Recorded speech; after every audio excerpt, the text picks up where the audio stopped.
everyone. Good evening, good afternoon, and perhaps good early morning in somewhere in East Coast of America. Um, I am just waiting for a few people to join, and we will start in a minute. I'm just waiting for Duchess to... Hello! Hi, how are you? How are you? Can you hear me well, Emma? Yeah, no, I can hear you really well. Can I just Wonderful. Yeah, if you can adjust a little bit the camera, shall we lift the camera? Is that better? it's better. Yeah. Yes. We're all a bit new to this, and so you'll have to bear with us. No, it's absolutely fine. It's a chat, it's a friendly chat, and you're great.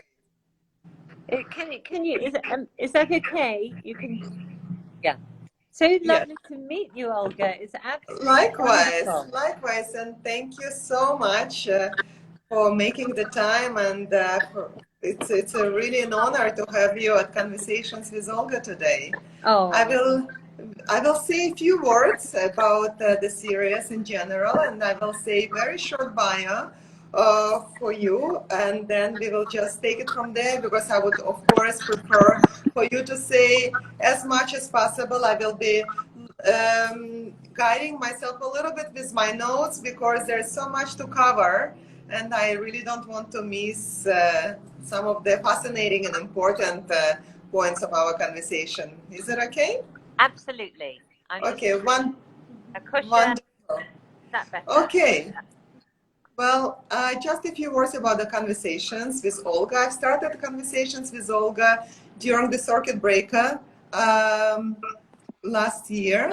It is an IGTV series fostering intellectual and cultural exchange between influential individuals from around the world. They're sharing their stories, personal life stories, and hopes to inspire and to cultivate a more diverse and inclusive community. Today is my 12th episode, and it is my honor to welcome you, Emma, the Duchess of Rutland. As I said, I'll say a few brief words just about you before we move on with the discussion. Emma, the 11th Duchess of Rutland, heralded as the entrepreneurial Duchess of the 21st century. Emma is the daughter of a Welsh farmer, mother to 5 children, and is currently the chief executive of Beaver Castle. See, I always make this mistake, like probably so many others, right, with the spelling. Absolutely. As the 11th Duchess of Rutland, it has been her life's work to be the custodian of one of the Britain's most historic buildings, maintaining the delicate balance of it being a family home with the need for it to survive in our 21st century as a commercial entity. Emma began life as an opera singer. She has written 2 books and created Retail Village, the engine yard, in her local community. The Duchess has co-hosted shows and recently shows actually with Alana Titmarch about discovering the capability brown landscape on which Beaver was built and designed. And more recently, Duchess has launched her own podcast, and where she visits other chatelaines to uncover their personal journeys of marrying into the heritage and the stories of their historic, magnificent, absolutely outstanding stately homes. But we will talk about it a bit later tonight. We are here today to welcome Her Grace Emma, Duchess of Rutland.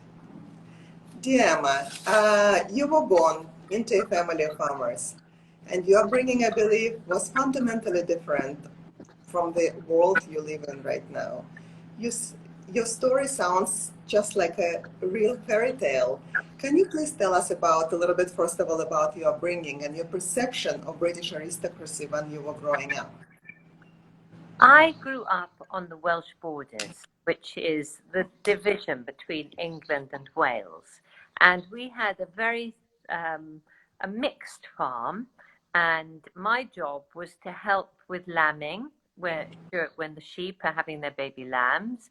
And also I helped my mum in the house.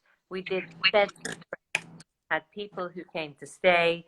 And one of my jobs was helping to wait on the people who came to stay in our home. And from my mum, I learned the qualities of being a farmer's wife. So always good home cooking on the stove and a good family atmosphere.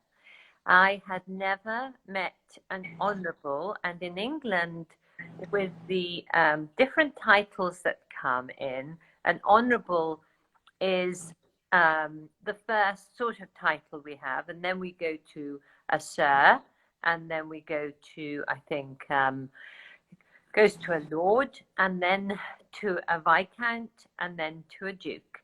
And so was a world away from knowing anything about dukes and their lives and aristocracy in Britain.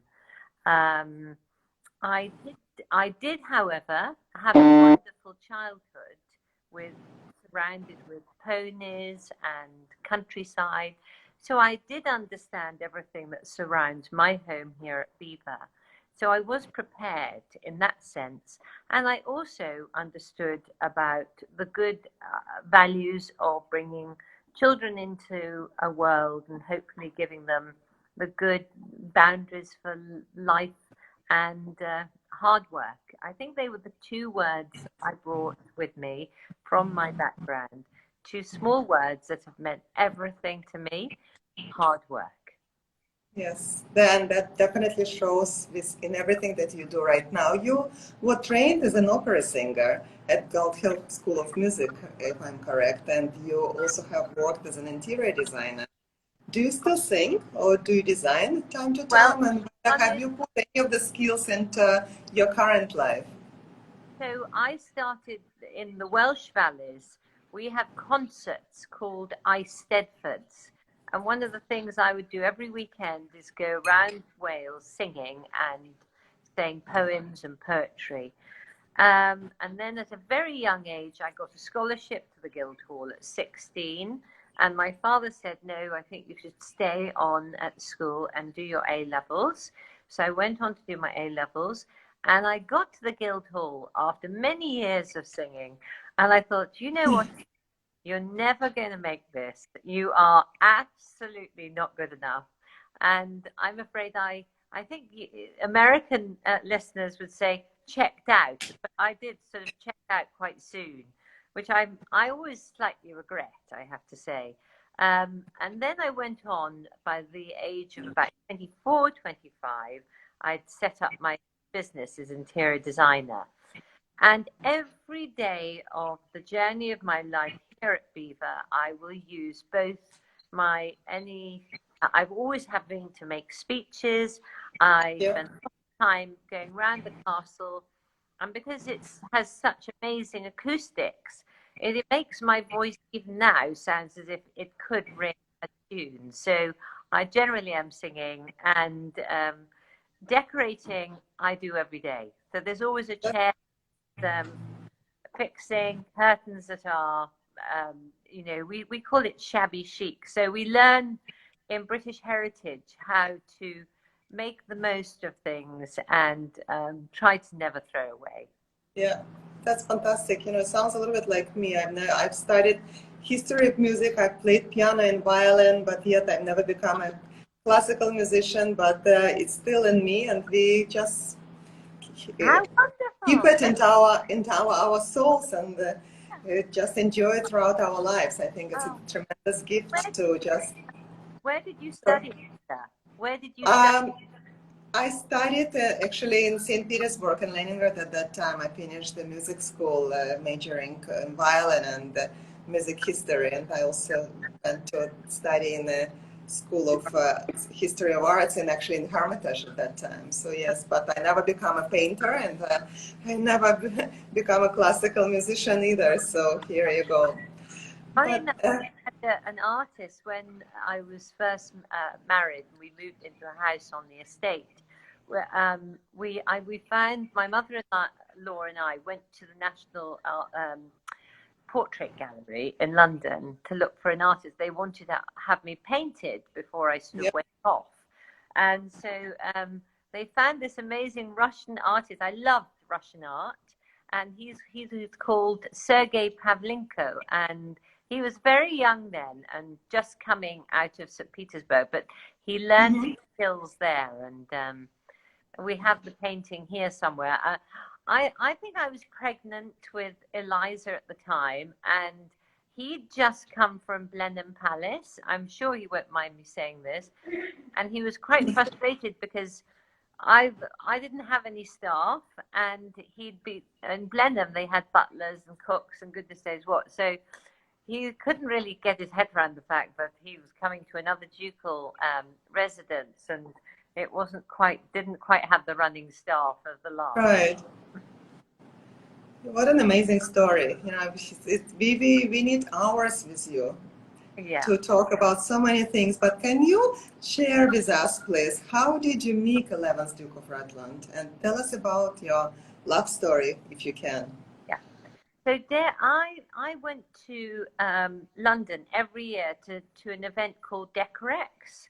And at Decorex in 1990, one of the people who was exhibiting there was a guy called Christopher Cole.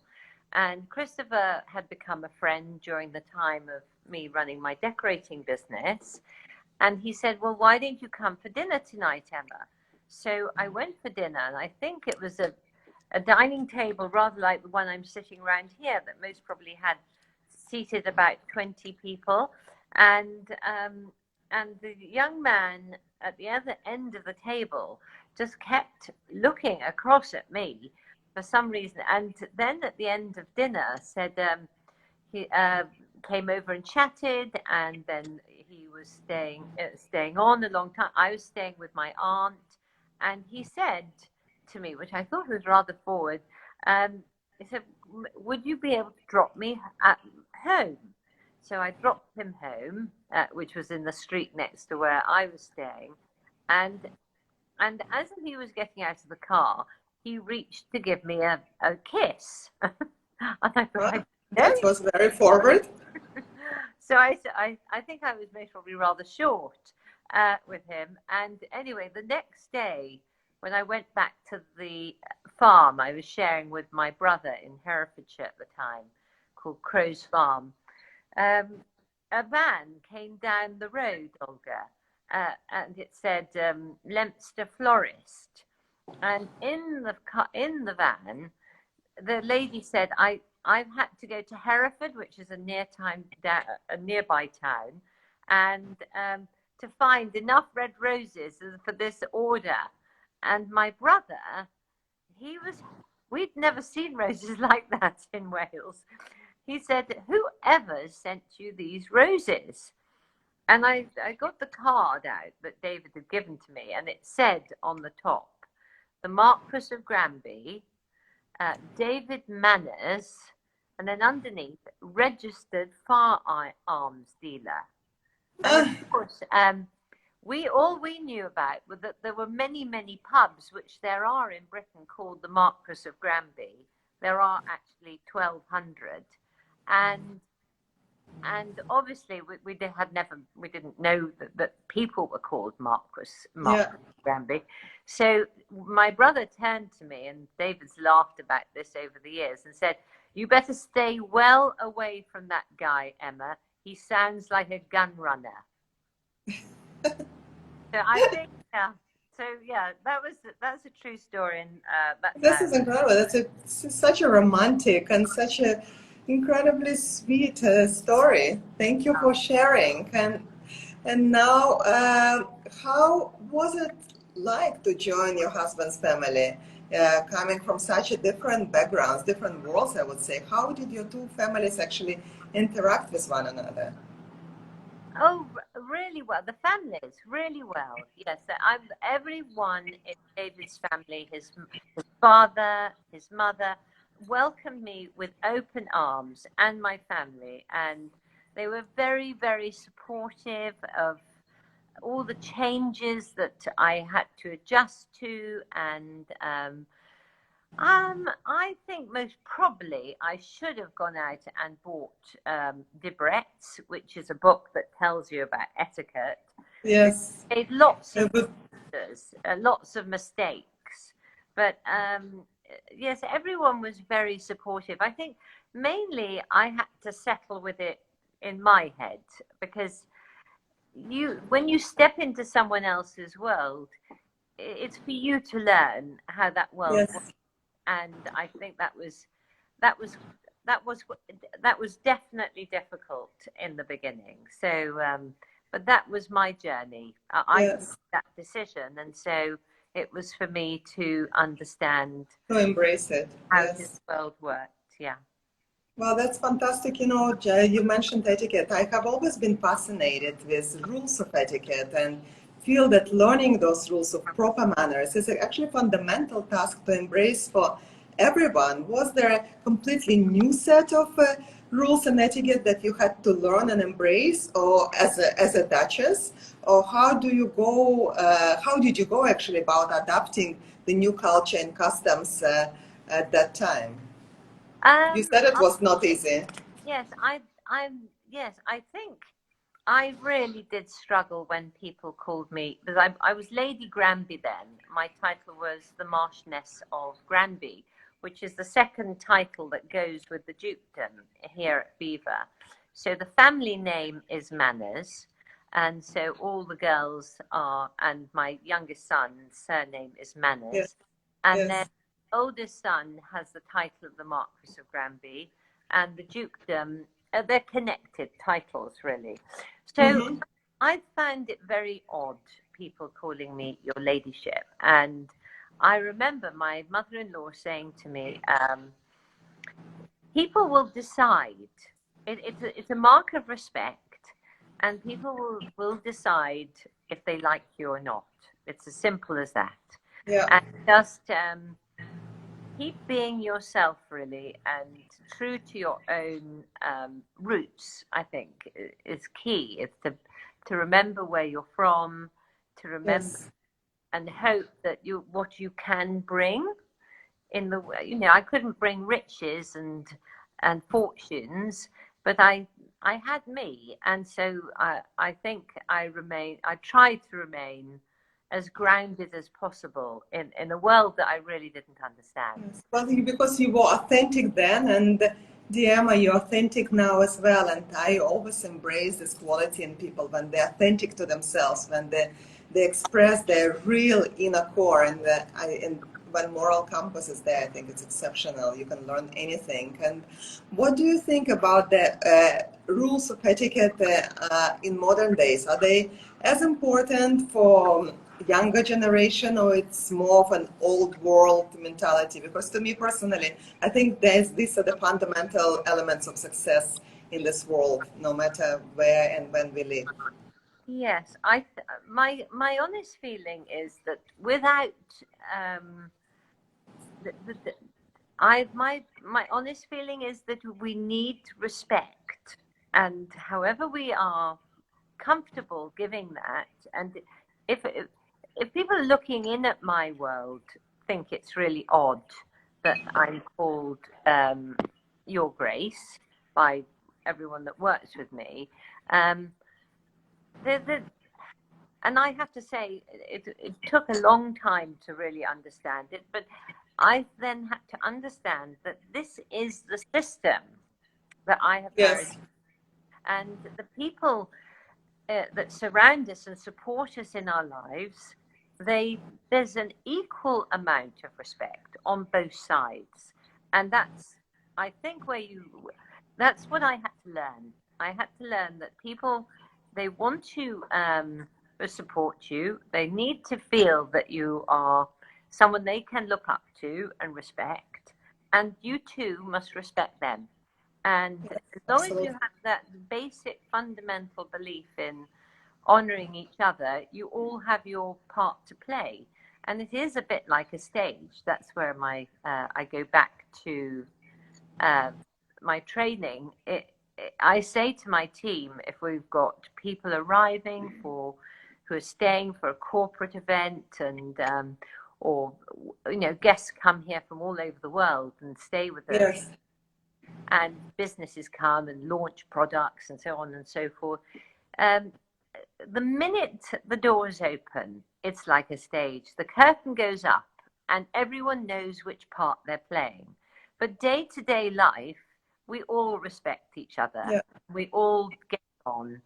And if a room needs cleaning, and it will be cleaned. And if we've got no cleaner, it'll be me. So Yes. and that's the great thing that I learned with all the houses that I visited. We're all of the same ilk. We're not. The worst thing I believe is to put oneself on a pedestal. Yeah. For whatever reason, the good Lord has given me this job to do in my life, and I must respect it, and then it gives back so much.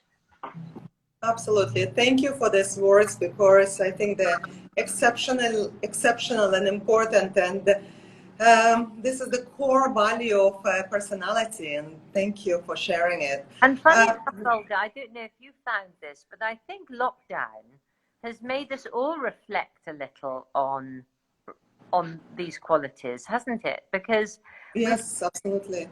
quietly sit in what we're doing and reevaluate lots of things. And even now, when I go to the supermarket to do the shopping, the food shopping, people are respecting each other by standing Yeah. back, and so we're as a universal world, we are learning almost lessons from lockdown. I think.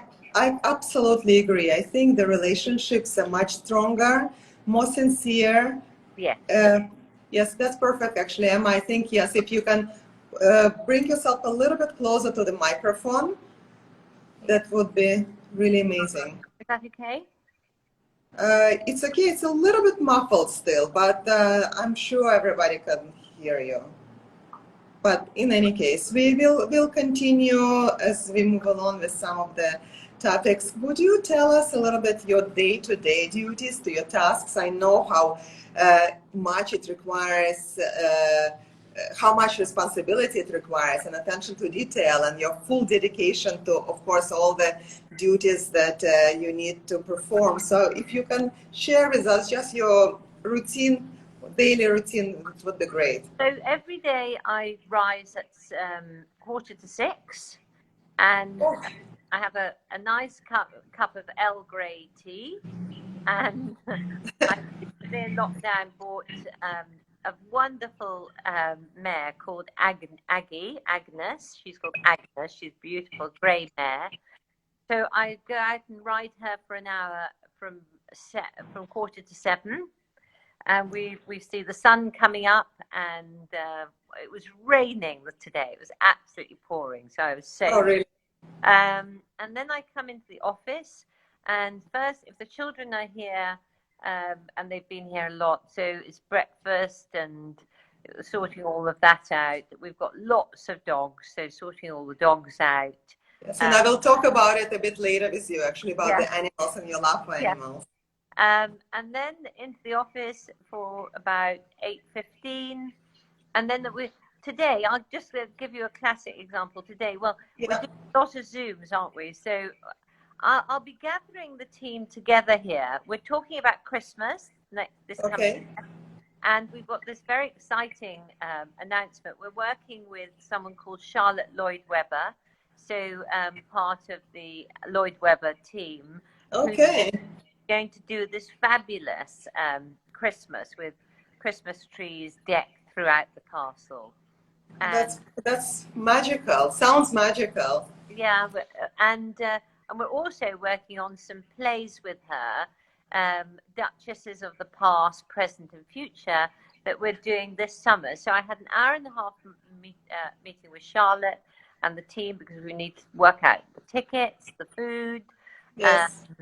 I sorted out the uniforms with Ileana, who's our head housekeeper, and then I was looking at the accounts we're doing our budgets at the moment, so we've got to get the budgets all ready for this coming financial year. Then what did I do then? Then I ran upstairs because I was talking to you, and I thought, oh goodness, I must get lunch ready.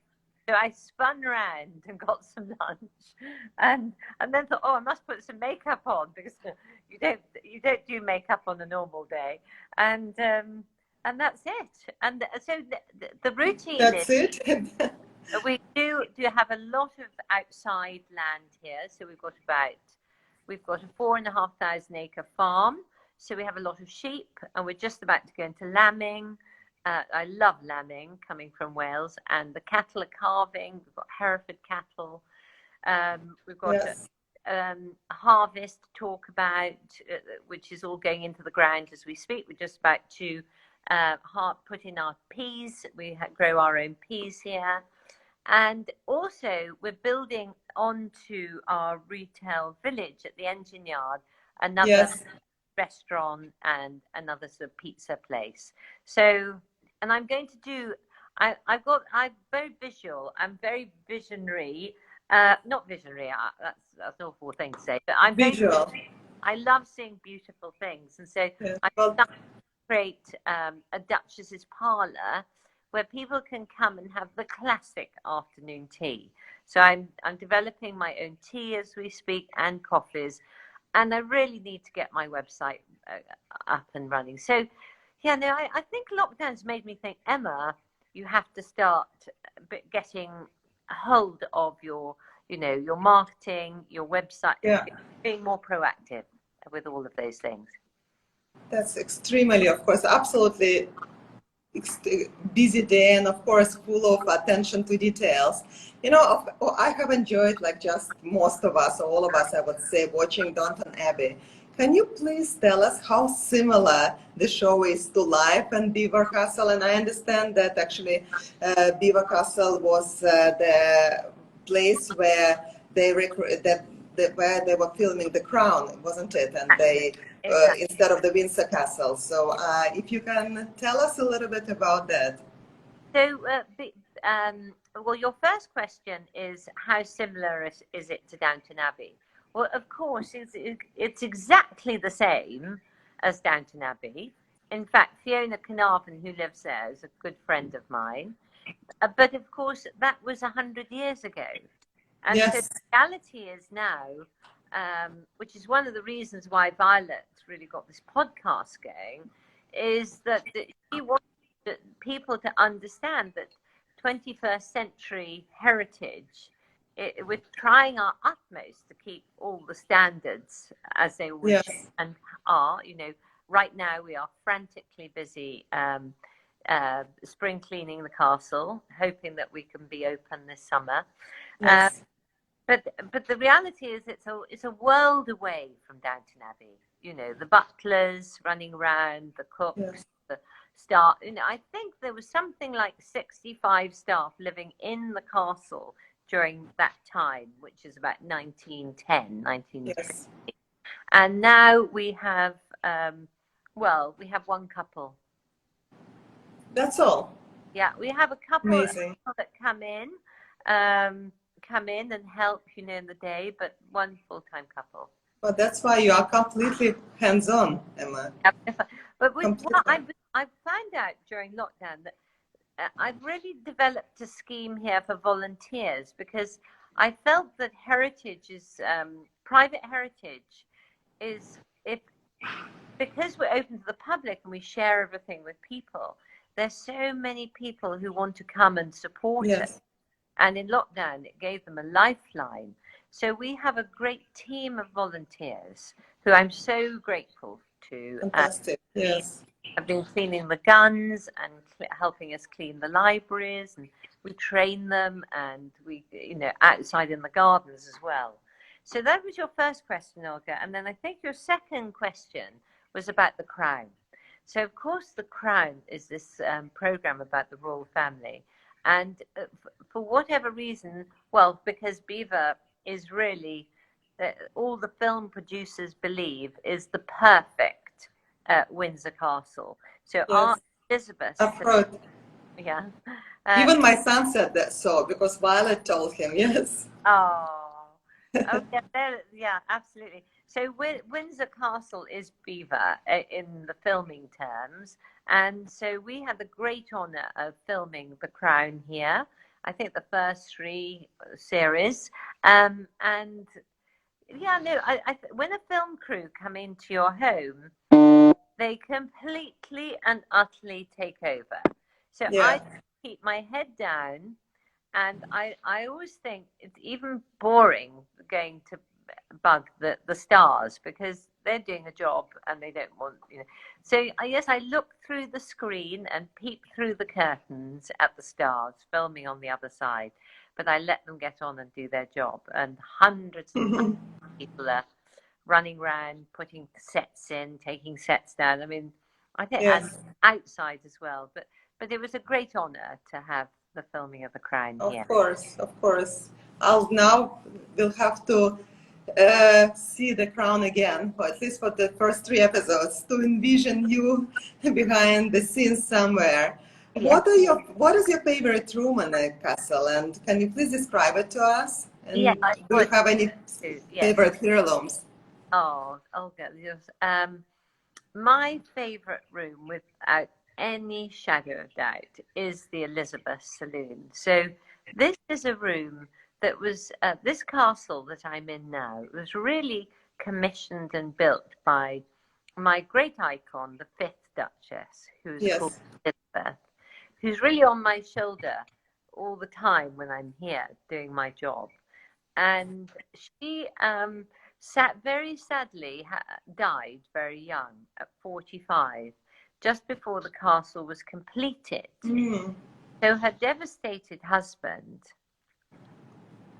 he shut down this particular room, and he had marble made into a sculpture of her, done in Italy, I think, and shipped over.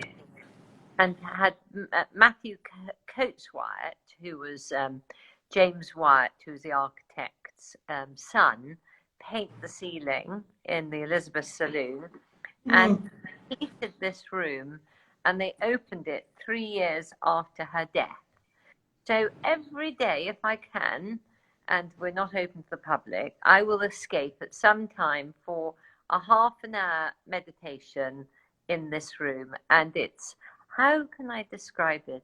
It's a wonderful crimson color with blue silk wall hangings, gilded frames, and it's very typical of a French Napoleonic interior, something that you might find in a French chateau.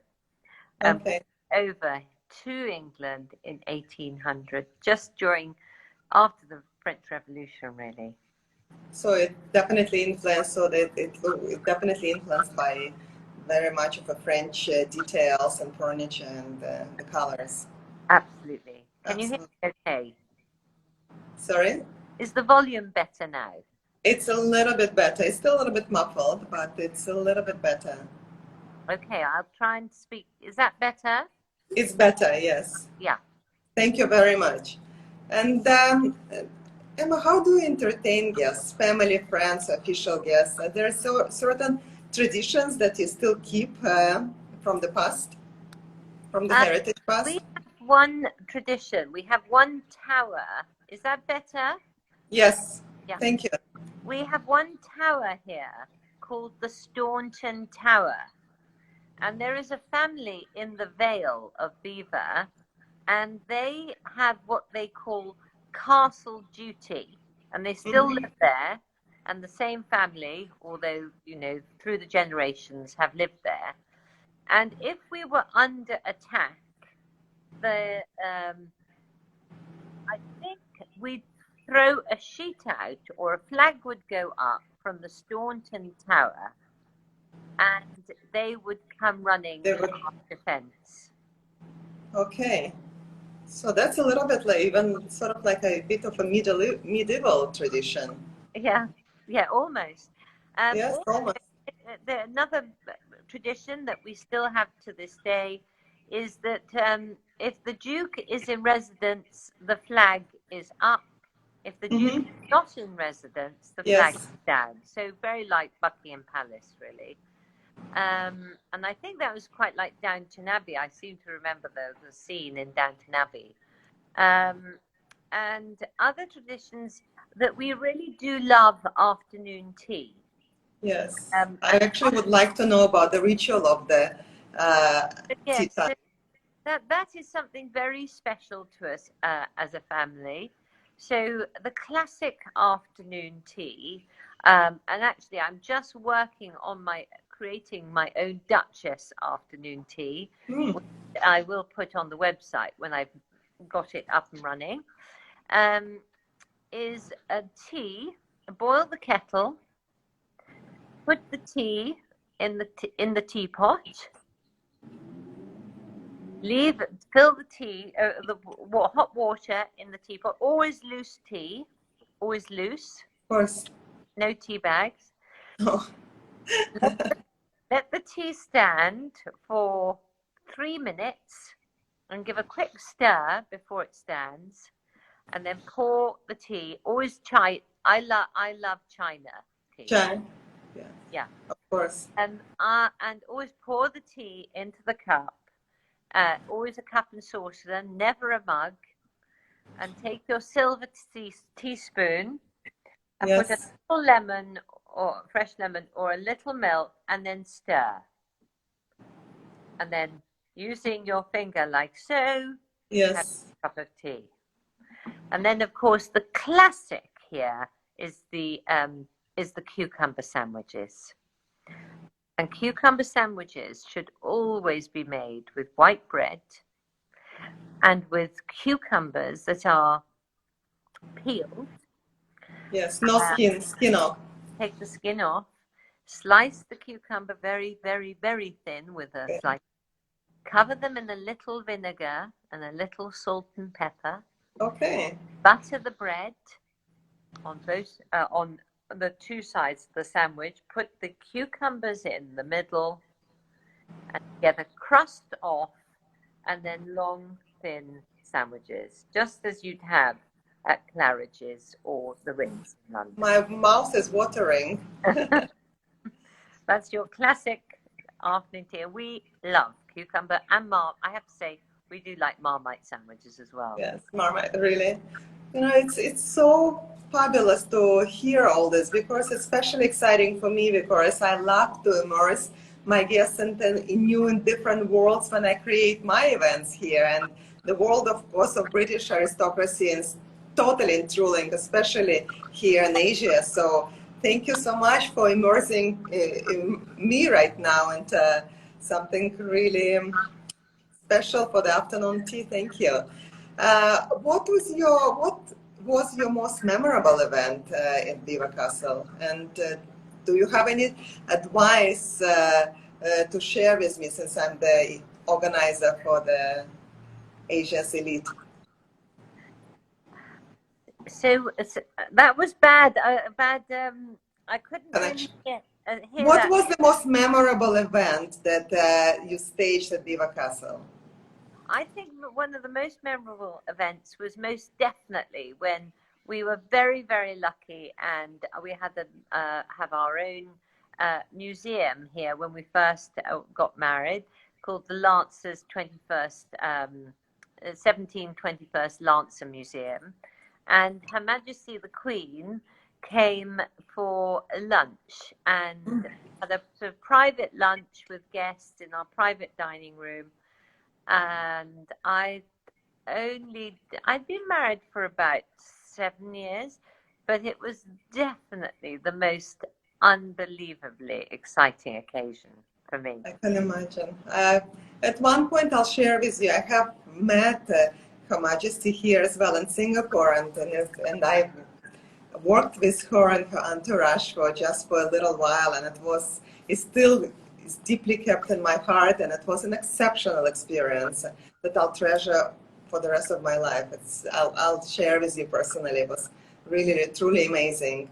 Can you tell us a little bit about special stories that have been told from generation to generation, perhaps about some mischievous ghosts or something like? Are there any? So yes, we had Ah, yes. Well, I can tell you that when we first arrived in the castle in 2001, there were ghosts everywhere. There were Really? little people ghosts, there were big men ghosts, and they really did not like the idea of us coming to live in their castle. And I did get very cross, Olga, with the ghosts, because Really? I did think to myself at the time, we had quite a lot to deal with, and we didn't want the ghosts as well. That was like a step too far. So I used to speak to them quite a lot and tell them to get out of our living space and go up into the towers because they're all empty.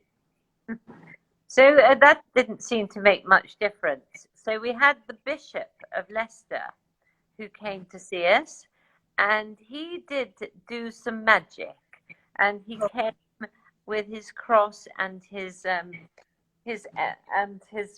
I think it must have been something he sprinkled, and we did really sort them out, and that's definitely was quite amusing because if you'd heard me, you'd think I was definitely mad. So I'd go round, Well, go to the towers. We don't want you, and no one then would go up to the towers because all the staff said you can't send us there because that's where you've sent all the ghosts. that's exceptional. It's incredible. These big houses do seem to, you can't see, but there's a portrait just behind me of a lady who is the mother There's of the first. Can you see it? No, I can't see it, but I remember you were talking about the fifth Duchess who was guiding and still, I believe, guiding you. So that she is a nice and kind ghost, isn't she? Yeah, she's there with me all the time because I always feel that because she died suddenly, I always Yes. sense that maybe she looked out for me and found me to finish off the job.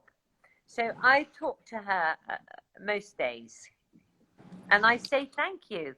And I say thank you because I feel so blessed, really, in everything I And she's probably your an angel, do. guiding angel. Guardian angel. I don't know. Yes, yes.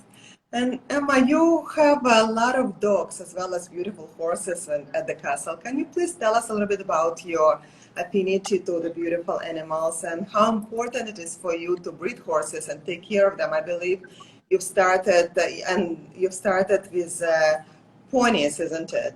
Yes. So I had Welsh mountain ponies in Wales when I grew up, and that was very important to me. And when the children arrived, I was desperately keen for them all to learn to ride.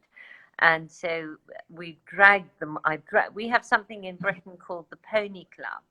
So I dragged all my children off to the British Pony Club, and thankfully they're very grateful now. But at the time they oh mom, we don't want to do that, no mom. But so ponies and horses have been very important. We have a rich history of horses here at Viva, and we have our own pack of hounds that have been here since 1700. So riding is a big thing for us, and well, dogs. My very first dog when I was a little girl was a Springer Spaniel, Oh, and the hunting dog. yeah, hunting dogs. And so I've always had hunting dogs, but now for some reason all the children have a dog, and when the children go off on the journey of their lives, who gets the dogs? Of So course. we've got Westy, that belongs to Violet. We've got a Shih Tzu that belongs to Alice. We've got a very sweet pug called Winston, Lord Winston, and he's got his own Instagram, I think, but sadly he's blind, so he's now with me. We've got a Labrador. Charles has a Labrador called Tia.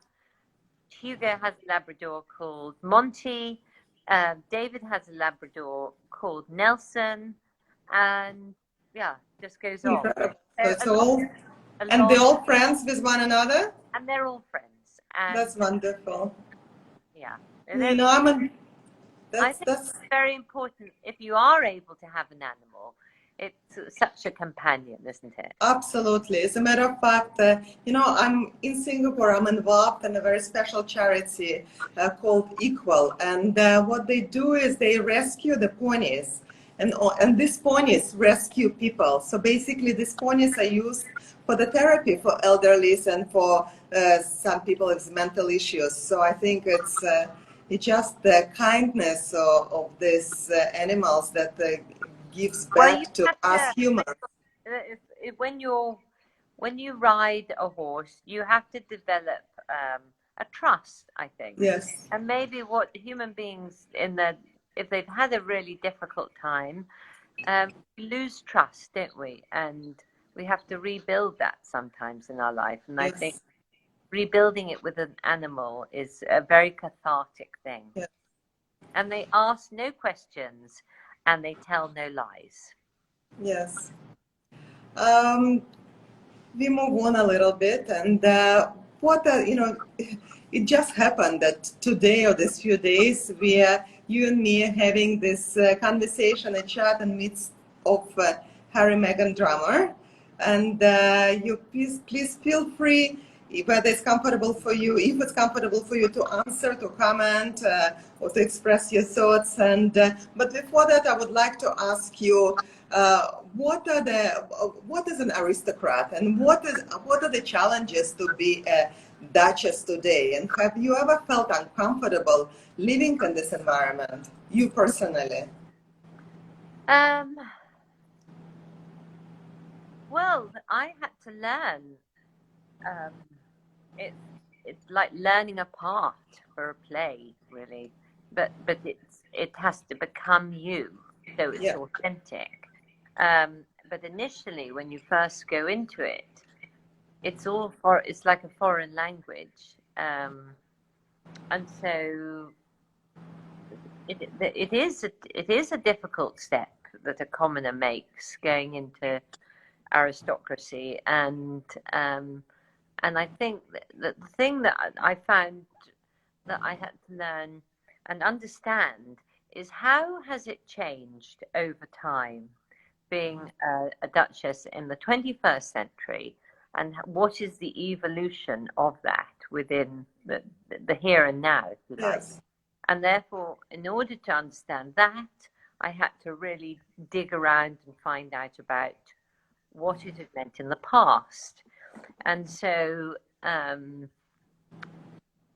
it was, I can well remember, Olga, when my mother-in-law took me into a linen room here in the castle, and we were cleaning and tidying out the linen room, finding some wonderful things.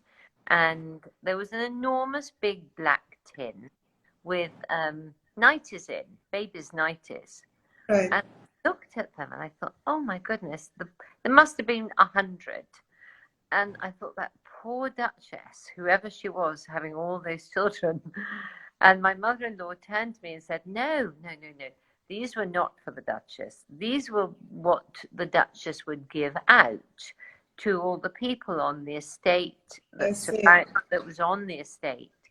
Because the families, I began to realize and piece together the jigsaw really is that the families like David's, they were the social security for their community. So Yeah. their community depended on them and they depended on their community. So again, going back to that trust and respect thing.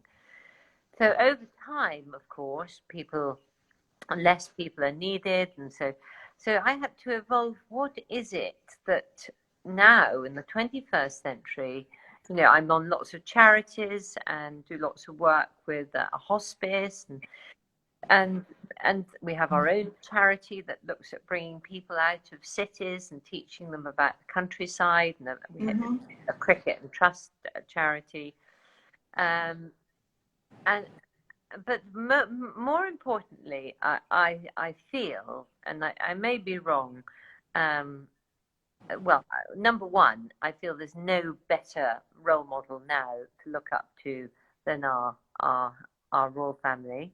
And so if you want to see Absolutely. how to do it, and I think the most exceptional example of this has to be Kate, who's come into it from a very different life, and she never seems to make a foot wrong, does she? Everything she does is just Yes, true. having her children, being a mum, being a wife. She's just an exceptional woman and someone who we all love to respect and look up to. And for me, I think the role of the Duchess is very key to this community, but outside this community that surrounds us here at Beaver, it doesn't have a lot of meaning in the 21st century. That's the truth.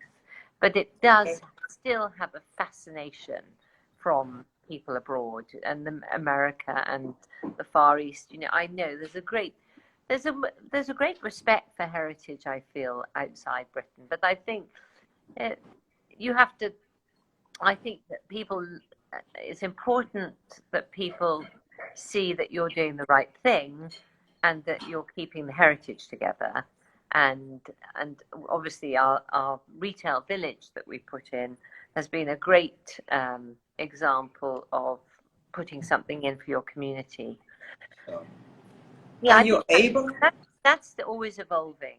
I think the reason that British aristocracy has survived, maybe, and it hasn't in France and in Russia, is because they're British aristocrats, and particularly the male line, or in the case of Her Majesty, the female line, and obviously some ladies who take on the title in Scotland.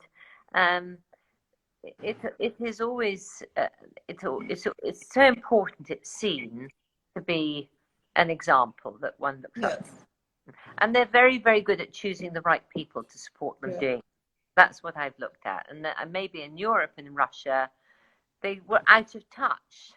And the moment they were out of touch, everything went pear-shaped. Very true. So if there's any thoughts that you are able to share about the drama that is happening right now? Well, my only thing What is your opinion? Comment is that I'm just so sad, Olga. I'm sad. I felt so sad. I was very emotional during it. I know a lot of people are very angry. I was very sad. I was particularly sad for Harry, and I'm so sad about some of the things that were said, and I'm incredibly sad for the royal family on all levels. There is no winner, and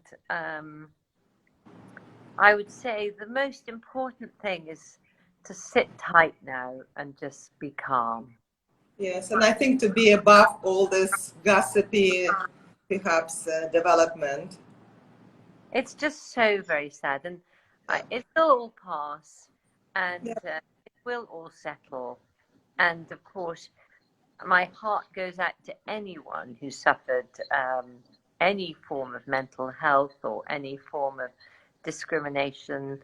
But I'm sad that it was a forum like that, because no one really wins. Yeah. I completely agree with you. And thank you very much for your comment and for open opinion. I really appreciate it. Okay, and now we're going to move on to I believe, the project that is very close to your heart, and it is your podcast that you launched, the Duchess, the podcast. And I've listened to all the episodes, and they're all amazing and fascinating. And it's like, especially when I watched, and most of us watched the Bridgerton, the Crown, the Downton Abbey, it all makes so much more sense after listening to your podcast. And it's fascinating how history is important, and how all the stately homes are really taken care of by someone like you and you alike. So thank you very much for you starting this podcast and for Violet as well. And if you can please tell us a little bit how this whole thing started and why did you start the podcast and how did it come about? And what was your motivation behind it? So, Vi went to university in LA, and she was away for a year, and I think became a bit homesick, most probably, and nostalgic for her home and for her surroundings. And so when she came back, and podcasts, I didn't even know what a podcast was. Yeah, So join the club.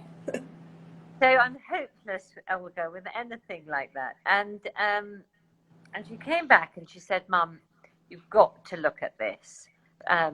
This idea I have. I've listened to you chatting after dinner when people come to stay, and talking about the things that that the things in your life, the things that you do, etc., etc. Wouldn't it be wonderful if you did that?" And we turned it into a sort of chat, like it's just like a chat. Yes. And I said, yeah, no, I love that idea. And so it was totally Violet's idea. And then I started doing these, and it was quite nerve-wracking, very nerve-wracking. And but I was so uplifted, Olga. Yes. Every time I came off a conversation, because I think it's something to do with the connection of women. Absolutely. I just wanted to say that, I think that it's the fundamental common factor for what I realized when I listened to this whole podcast, that they're all helmed, the house is all helmed by this extremely extraordinary women that you've been talking to, and you're one of them. So I think definitely it's Yeah, common ground. and the press are here, I'm written about for lots of reasons, but they always put a label, like putting a label, and of course what you realize, I mean, you're in a club of these people, and none of them think they're amazing, none of them have egos, they are all very grounded, humble ladies, and but the energy of them, Olga, and the way they uplifted my soul every time I came back from a house, because they might have had a problem with the roof, or they were dealing with catering, or they're dealing with having no weddings last year, because obviously all these houses you can get married in, you can have events in, you can stay in a lot of them. So we were facing the same problems in a really tough time. And I think that was why it was, I'm so uplifting. It was, and there were times, Olga, when you chat to people on Zoom, as we are now, but still their energy came through. Yes. And I often had to turn away and had a tear in my ear when they were sharing a story with me. No, I've listened to, as I said, to all the episodes, and I felt it. I felt the emotions. I felt the passion. Thank you for doing that. And for to all our listeners, please go and listen to podcast, the Duchess, the podcast. It's fascinating, and you will learn so much about history and art and heritage, and just there's so many emotions that are involved in leading the lives of these people. So please listen. Yeah, but we are fundamentally just all women, aren't we, Olga? Doing our best. Yes, absolutely. Yes, I think it's important to be genuine, and as you said, egos. When there are no egos, and we are true to ourselves, the passion comes out with even more vengeance, isn't it? Yeah. I would like to just a few words to chat about your children. You have 5 children. What are the staples of education and upbringing you prioritize with your children? And yes, please go ahead. I'll ask you another question. Sorry, Olga. What are the children? What are the staples of education and upbringing you have prioritized for your children, and how important the heritage is for them? I think all of them adore this heritage. And although we have something in Britain called primogeniture, which means that the estate, the lands, the castle, all goes with the oldest son. Yeah. So Charles, my oldest son. Hugo, yes, he was very cross about that when he was little, but he's now accepted that he's going to have an exciting life and has got all of this and will support his brother throughout the journey of his life. Violet is the oldest daughter and the oldest child, has always been a very, very helpful to me, bringing all the others up. So she was a real carer with me. She was very sporty. I think sport is very important, bringing children into the world. I think animals is incredibly important. They all have a love of animals.